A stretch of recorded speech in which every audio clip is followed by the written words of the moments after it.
弟兄姊妹平安，今天是2024年的3月27号。今天的经文是诗篇70篇，以赛亚书50章第4节到第9节，希伯来书第12章第1节到第3节，约翰福音第13章21到32节。今天要跟大家分享的主题是出卖。说到犹大出卖耶稣基督的事情，许多的人都会觉得非常的气愤，甚至有一些基督徒就非常仇视这个犹太人，因为他们说耶稣基督就是被他们杀死的。虽然这是一个正确的事情，但是也不太正确这样的说法。因为事实上有非常多的人都出卖了耶稣。我们看犹大嘛，他为了钱出卖耶稣。彼得呢，他为了存活而否认了耶稣。门徒呢，为了保身，他们四处躲藏。如果今天的你我是基督的门徒，那么想一想，我们在生活当中、服事当中有什么样的状况，也会成为出卖耶稣基督的人呢？约翰福音13章21节到32节，像先提到的，耶稣预言门徒当中有人要出卖他，那门徒他们就全部议论纷纷，问道说：“是我吗？”圣经告诉我们，耶稣预言将要被出卖。耶稣说的这话，心里就非常的伤痛，就宣布：“我郑重的告诉你们，你们当中有一个人要出卖我。”门徒面面相觑，不晓得他是指着谁说的。门徒中有耶稣所钟爱的一个人坐在耶稣身旁。西门彼得向他示意说：“问问他指的是谁。”于是那门徒挨近耶稣，问他：“主啊，是谁？”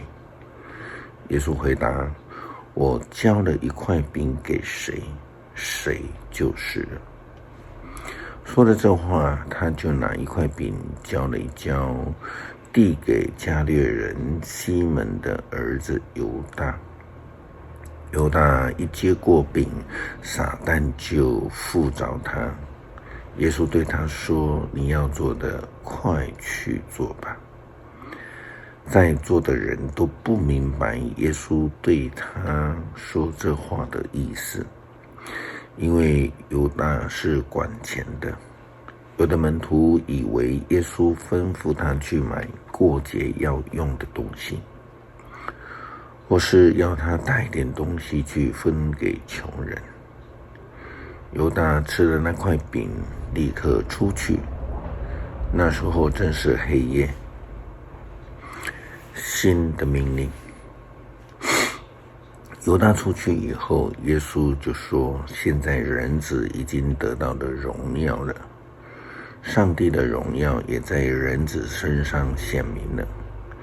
既然上帝的荣耀借着人子显明，他自己也要显明人子的荣耀，而且要立刻荣耀他。”因为犹大的出卖使得耶稣基督受辱，从人的眼中来看，这是极大的羞辱及悲哀。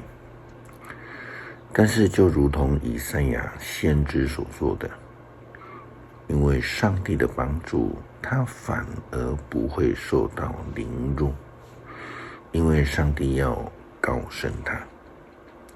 以赛亚书50章第4节到第9节的经文这样说道：“上主仆人的顺服，至高的上主教我该说的话，使我能够安慰忧伤的人。每天清晨，他唤醒我，使我渴望听他的教导。至高的上主使我领悟，我不反叛，不违背，我任凭人鞭打我的背，把我的胡须吐唾沫在我的脸上。我忍受人的侮辱，但他们的侮辱不能伤害我，因为至高的上主帮助我。我勇敢地忍受一切，直到我不至于受蒙羞，因为上帝在我身边替我伸冤。有谁敢来控告我？我们一起上法庭好了。他尽管控告我，至高的上主要亲自为我辩护。有谁能够证明我有罪呢？是啊，谁能够定无罪的基督有罪呢？特别是他有上帝的帮助。上帝亲自的帮助，有许多见证人来见证耶稣是基督，永生上帝的儿子。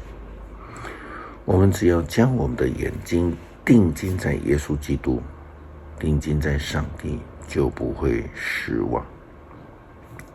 希伯来书12章第1节到第3节这样说道：我们的父上帝，既然我们有这么多的见证人，像云彩一样围绕着我们，就应该排除一切的障碍和来跟我们纠缠不休的罪，坚韧地奔跑我们前面的路程。我们要注视耶稣，因为他是我们信心的创始者和完成者。他不在十字架的退缩，相反的，为了那等待着他的喜乐，他不把死在十字架上的羞辱当成一回事。现在他已经坐在上帝的宝座的右边。想一想他的经历，他怎样忍受罪人的憎恨。所以你们不要灰心丧志。上帝的大能使得那一些出卖耶稣的羞辱都不见了，因为上帝的爱保守，使基督徒能够得到保全，得到高升。我们回到前题所问的问题，什么样的情况造成我们出卖基督？我说基督徒的名分呢？第一个是否认嘛，就像彼得一样。再来不合一，因为这不是基督信仰的呼召。基督徒领受呼召是为了要合一。骄傲，一个骄傲的人其实是不能成为基督徒的。自我中心，坚持己见，不愿意跟人家合作同工，而就变成将会事工服事的破坏者了。其实还有很多。诗篇70篇，求助的祷告。上帝啊，求你救我！上主啊，求你快来帮助我！愿要杀害我的人失败狼狈，愿对我幸灾乐祸的人失望蒙羞，愿嘲笑我的人都惊惶败退，愿所有的来到你面前的人都欢欣快乐，愿所有爱慕你拯救的人不断地说，上帝多么伟大！上帝啊，我软弱无助，求你快到我这里来。你是我的帮助，我的拯救者。上主啊，求你快来帮助我。感谢上帝怜悯我们，知道我们，不让我们在生活中成为出卖耶稣的人、基督的人。求主帮助我们更加的谦卑的爱主。感谢祷告，奉主耶稣基督圣名求，阿们。